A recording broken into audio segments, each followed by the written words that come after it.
And so let's take plural marriage, because he was told if he didn't live it, he'd be slain by an angel, according to his history. And then one of his apostles, who was alive when Joseph Smith was alive, Wilford Woodruff, set it aside, the practice of it. So let's just look at that for a moment. Okay, we believe that Wilford Woodruff received a revelation from God to set that aside, and yet Joseph had introduced it. It gets even more complex because when John Taylor was president of the church and he went and asked God about this, the Lord basically said, and just shortening it here, something to this effect: I, God, cannot change my law. Once I give it, that's it.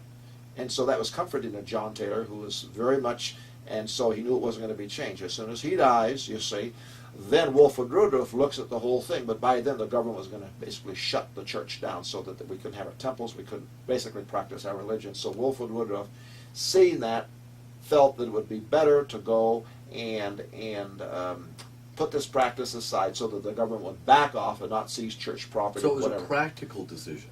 Well, it was both practical as well as revelation. Revelation? Well, there was both involved. There was a practicality side to it. Wilford Woodruff prayed about it, and could see no other solution for this.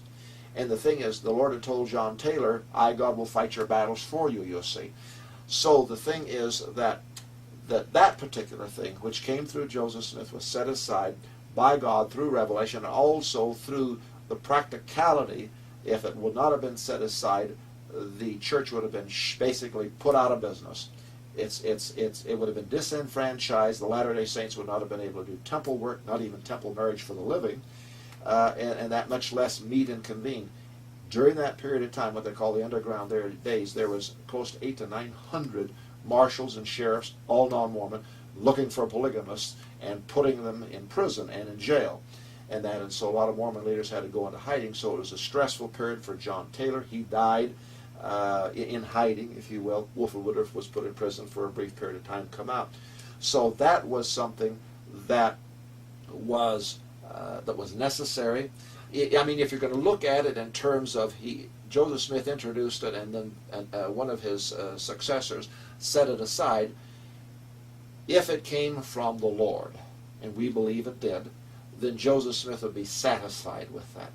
So in answer to your question, Joseph Smith would be vexed with some things that he knew had not come from the Lord. But we believe in continuous revelation, and we believe that some of these things down through time have come from God for different reasons, and so Joseph Smith would be accepting of that, but he would be distressed on other things.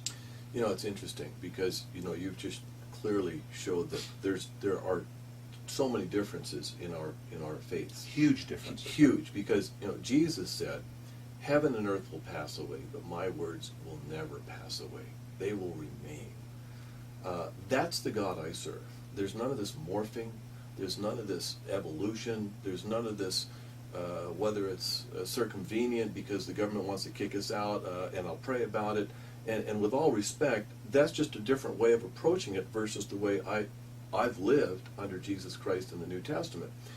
I know that on Judgment Day, every vain word will be judged. It's very interesting in that what he said and what he did is the law, period.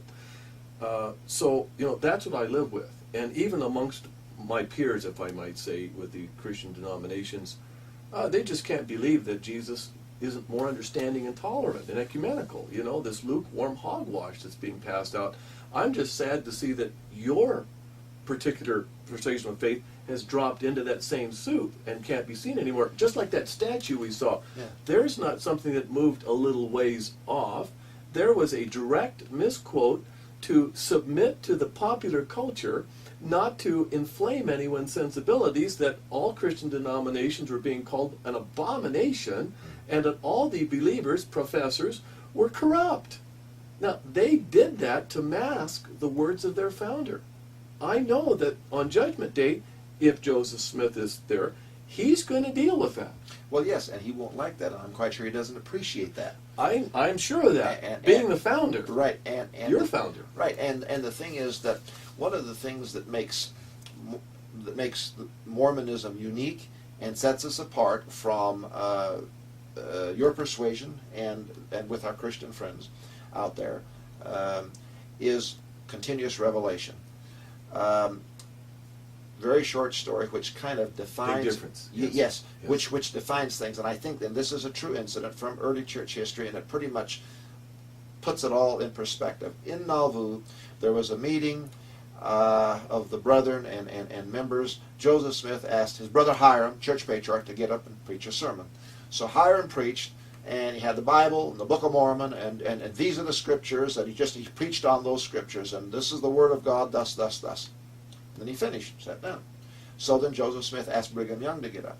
Well, Brigham Young basically took the Bible and the Book of Mormon and the Doctrine and Covenants and said, well, you know, while these are our scriptures and everything, and he set them down. He said, yet, he said, they do not take precedent over continuous revelation. He said the revelations to the prophets of God take precedent over those scriptures.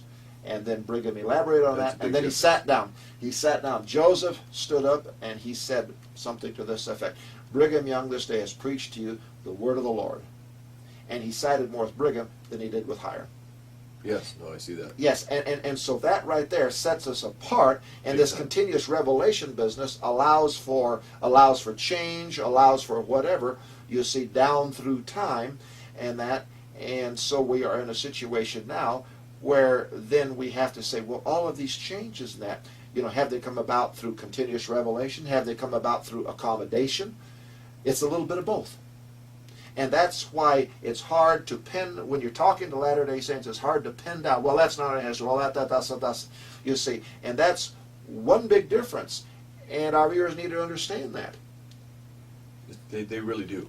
And that's why we have this is our communion, is that people that think that these are just all denominations in this lukewarm fuzz, we're standing up today saying, no way.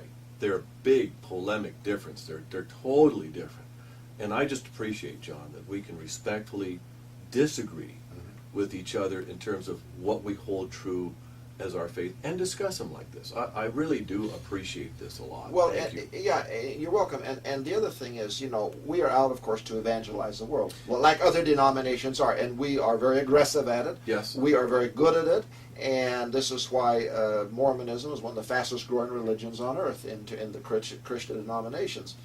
But a while ago You just said it, Christian denominations. Yes, yes. That's interesting. A while ago, I was reading a sermon of Brigham Young, which comes from the Journal of Discourses, and I need to just basically briefly tell our viewers what the Journal of Discourses is.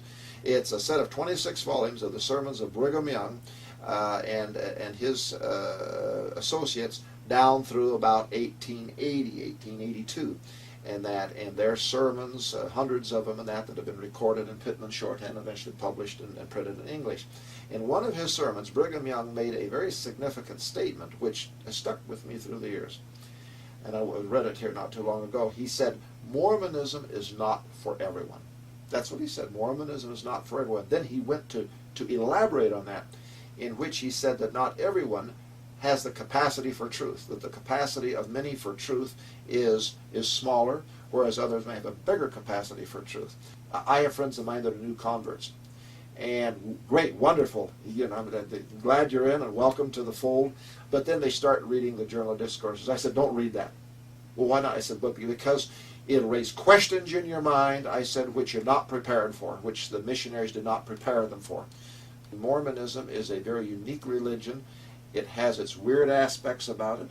It is very strange, and I think that those that are looking at it, that we need to explain these things. They need to see all aspects and sides, and then decide, okay, you know, even though that we don't like these things, there's still things we like, so we're going to embrace it. But they don't have the whole. Mormonism has a lot of fine print to it.